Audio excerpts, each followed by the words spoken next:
नमस्ते। आज हामी एउटा यस्तो फिल्मको बारेमा कुरा गर्दैछौँ जसले दिमाग नै हल्लाइदिन्छ। 2015 को जापानी हरर फिल्म ट्याग।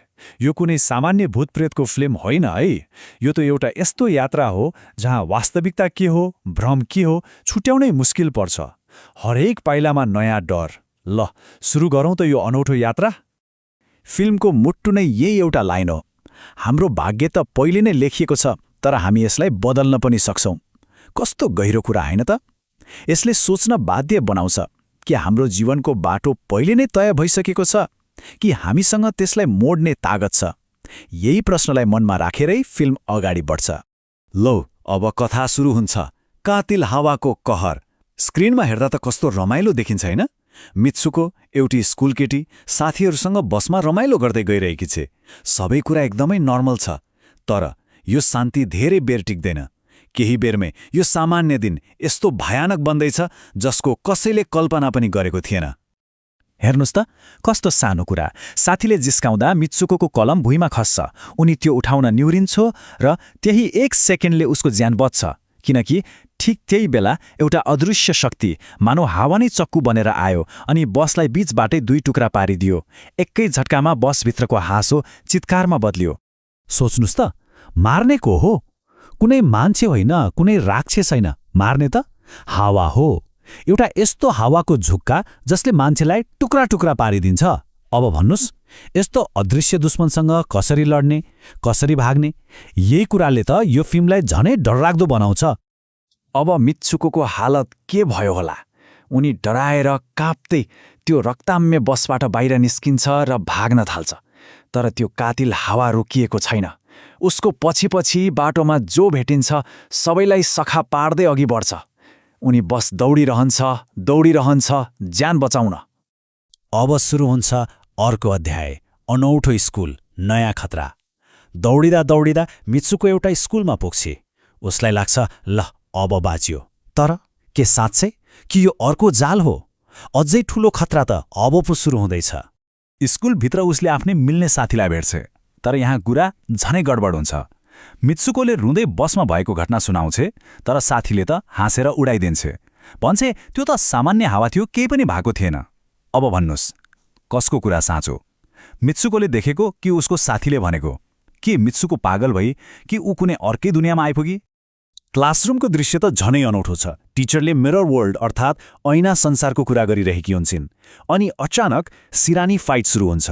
रमाइलो लाग्छ, तर एकैछिनमा त्यो रमाइलो नरसंहारमा बदलिन्छ। त्यही टिचरले मसिन गन निकालेर आफ्नै विद्यार्थीहरूमाथि गोली चलाउन थाल्छिन्। फेरि त्यही रगत, त्यही चित्कार। र फेरि पनि मित्सुको मात्रै बच्छ। कसरी? भुइँमा खसेको सिरानी उठाउन निहुरिएर। यो दोस्रो पटक भयो है जब झुक्दा उसको ज्यान बचेको छ। के यो संयोग मात्र हो कि कुनै स्क्रिप्टको हिस्सा? सोच्न बाध्य बनाउँछ हैन? अब हेरौँ अर्को मोड, दुलही, सुँगुर र सत्य। क्लासरुमको नरसंहारबाट भागेर मित्सुको एउटा पुलिस चौकी पुग्छ। उसलाई लाग्छ अब त पक्कै सुरक्षित भइयो। तर जब ऊ आइनामा हेर्छ, उसको सातो जान्छ, किनकि आइनामा मित्सुको थिएन, त्यहाँ त कोही अर्कै केटी थिए। उसको पहिचान नै फेरिएको छ। एकछिन अघि स्कुल बसमा थिए अनि पुलिस चौकीमा आइपुग्दा ऊ केहीको नाम कि दुलही बन्न पुगी। यो के भइरहेको छ? ऊ को? उसको आफ्नै अस्तित्वमाथि प्रश्न उठ्छ। अनि बिहेको तयारी हुँदै गर्दा उही पुरानो साथी फेरि देखा पर्छ र कानमा खुसुक्क भन्छ, चुप लाग, हामीलाई कसैले कन्ट्रोल गरिरहेको छ। मैले जे भन्छु त्यही गर। यसको मतलब यो सबै कसैले गराइरहेको छ। तर को हो त्यो र किन? अपेक्षा थियो एउटा राम्रो दुलहा होला, तर जब दुलहाको अनुहार देखाइन्छ त्यहाँ त सुँगुरको टाउको भएको मान्छे हुन्छ। एकदमै घिनलाग्दो र डरलाग्दो। अब मित्सुको सँग भाग्नु बाहेक अरू कुनै उपाय नै रहँदैन। त्यो भयानक बिहेबाट भागेपछि के भयो त? भाग, मित्सुको भाग। उसको दुनियाँ फेरि एकपटक बदलिन्छ। यो पटक ऊ आफूलाई एउटा म्याराथनको बीचमा पाउँछ। फेरि आइना, फेरि नयाँ अनुहार। अब ऊ इजुमी नामकी म्याराथन रनर बनेकी छ। सबैले उसलाई दौडिन भन्छन् र जब ऊ दौडिन थाल्छ, उसले आफ्नो शरीरमा एउटा अनौठो शक्ति महसुस गर्छ। मानौ त्यो शरीर उसको आफ्नै होइन। यो दौड पनि कुनै साधारण दौड होइन। बाटोको छेउमा उसका मरेका साथीहरूले उसलाई हौसला दिइरहेका छन्, तर पछाडिबाट उही सुँगुर दुलाहाले उसलाई लखेटिरहेको छ। अझ अचम्मको कुरा त केही अपरिचित मानिसहरू उसलाई चिच्याउँदै भनिरहेका छन्, यो दुनियाँबाट बाहिर निस्क। र अब हामी पुग्छौं खेलको अन्तिम लेभलमा। दौडको बीचबाटै मित्सुकोलाई एउटा गुफा जस्तो ठाउँमा लगिन्छ। यहाँ उसले भोगेका हरेक डर, हरेक प्रश्नको जवाफ मिल्न लागेको छ। र त्यो जवाफ दिमागे हल्लाइदिने खालको छ। यो सबै एउटा रियालिटी गेम रहेछ। मित्सुको, उसका साथीहरू, उनीहरू कोही पनि वास्तविक होइनन्। उनीहरू त भविष्यमा खेलिने एउटा भिडियो गेमका क्यारेक्टरहरू हुन्। 150 वर्ष अघि मरिसकेका मान्छेहरूको डिएनएबाट बनाइएका अवतारहरू। सोच्नुस् त, उसको सारा पीडा, सारा डर कसैको लागि मनोरञ्जन मात्र थियो। त्यहाँ एक बुढो मान्छे हुन्छ जसले आफूलाई गेमको क्रिएटर बताउँछ। उसले भन्छ, म तिम्रो निर्माता हौ, तिमी मेरो गेमको पात्र हौ। तिमी त 150 वर्ष अघि नै मरिसकेकी थियौ। मैले तिम्रो डिएनएबाट तिमीलाई फेरि बनाएँ र यो तिम्रो अन्तिम लेभल हो। उसको सारा अस्तित्व नै एउटा झुट थियो। अब मित्सुकोले के गर्छ त? नियतिलाई बदल? अब उसले आफ्नो निर्माताको कुरा मान्छे कि विद्रोह गर्छ? के एउटा गेमको क्यारेक्टरले आफ्नो क्रिएटरको विरुद्धमा जान सक्छ? ठिक यही बेला उसको दिमागमा त्यही पुरानो वाक्य घुम्छ। तर हामी यसलाई बदल्न पनि सक्छौं। उसले महसुस गर्छ, मेरो भाग्य कसैले लेखेको भए पनि त्यसलाई बदल्ने शक्ति म भित्रै छ।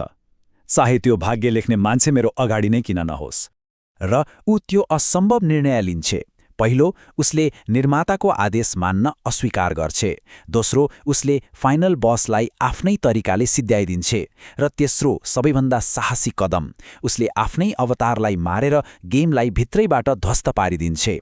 यो उसको विद्रोह हो, उसको स्वतन्त्रताको लडाईँ। गेममा त ऊ मरे, तर त्यसैले उसलाई वास्तविक संसारमा जीवित गरायो। आफ्नो अवतारलाई मारेर उसले त्यो भर्चुअल जेललाई तोडिदिए। फिल्मको अन्तिम दृश्यमा ऊ आफ्नो सक्कली रूपमा हिउँले ढाकिएको एउटा सुन्दर ठाउँमा बिउजिन्छ। अन्ततः ऊ स्वतन्त्र भई। तर एउटा प्रश्न बाँकी नै छ। के गेम साँच्चै सकियो, कि यो भर्खर सुरु भएको हो?